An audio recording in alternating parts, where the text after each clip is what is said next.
को देख के समझ के ये बात कही जा सकती है कि ये पूरा का पूरा मामला मनी लॉन्ड्रिंग का नहीं, ये मामला हिंदुस्तान के इतिहास का सबसे बड़ा राजनीतिक षड्यंत्र है, जिसके अंदर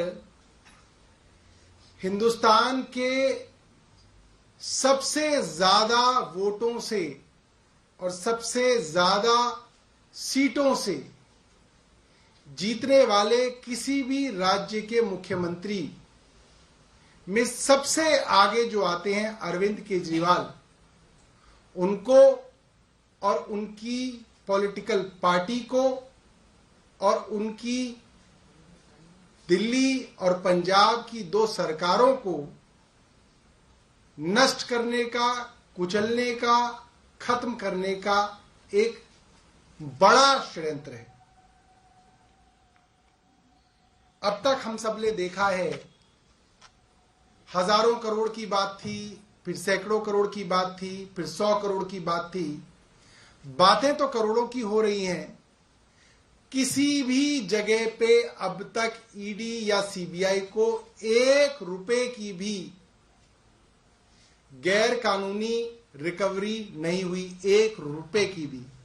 ये अपने आप में बहुत बड़ी बात है।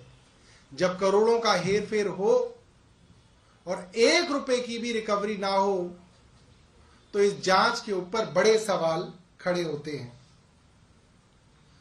कई गवाहों के बारे में बार बार कहा जा रहा है कि गवाहियां हैं।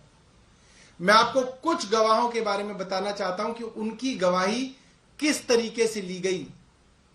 बार बार कोर्ट्स में ऑन रिकॉर्ड ये बात आई है कि गवाहों के ऊपर दबाव डाला गया, गवाहों को मारा गया, पीटा गया, डराया गया, धमकाया गया और उनके ऊपर यह दबाव बनाया गया कि वो अपनी पुरानी गवाही बदल के वो गवाही दें जो ईडी कह रही है, जो केंद्र सरकार की एजेंसी कह रही है, वो गवाही दें। और ये ऑन रिकॉर्ड है, ये मेरे एलिगेशन नहीं है, ये सब ऑन रिकॉर्ड है। चंदन रेड्डी, जिनका अपना बयान बदलने के लिए उनके ऊपर दबाव डाला गया, उन्होंने हाईकोर्ट के अंदर रिट डाली है इस बारे में। उनकी रिट यह थी कि उनको इतना मारा गया, इतना पीटा गया कि उनके दोनों कान के पर्दे फट गए। ये हाईकोर्ट के अंदर रिट डाली थी उन्होंने। क्यों डाली थी?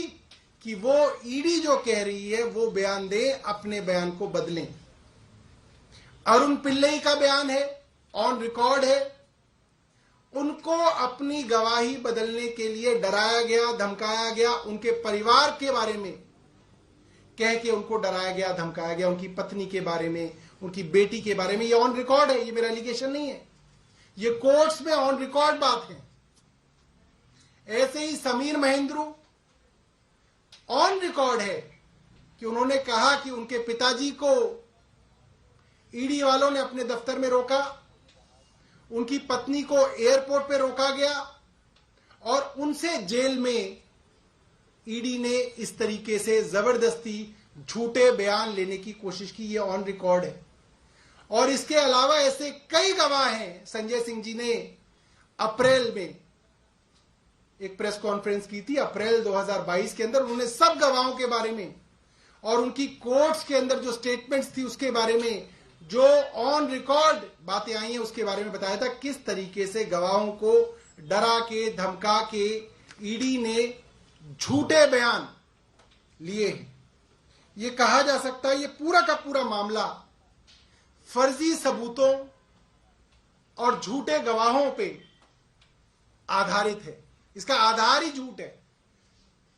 इसके बाद जो सबसे बड़ी गवाही अरविंद केजरीवाल जी के खिलाफ इस्तेमाल हो रही है वो है मगुंटा रेड्डी और उनके बेटे राघव रेड्डी के विषय में।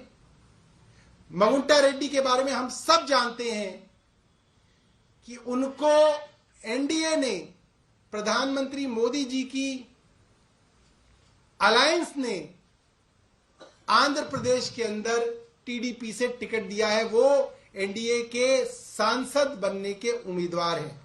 उनके विषय में भी मैं बताऊं, मुख्यमंत्री जी ने भी कोर्ट में बताया था, 16 सितंबर 2022 को मगुंटा रेड्डी के यहां छापा पड़ता है। उनसे अरविंद केजरीवाल जी के बारे में पूछा जाता है। उनकी स्टेटमेंट है सेक्शन 17 में। उनकी स्टेटमेंट में अरविंद केजरीवाल जी के विषय में कोई ऐसी बात नहीं है जो अरविंद जी के खिलाफ हो।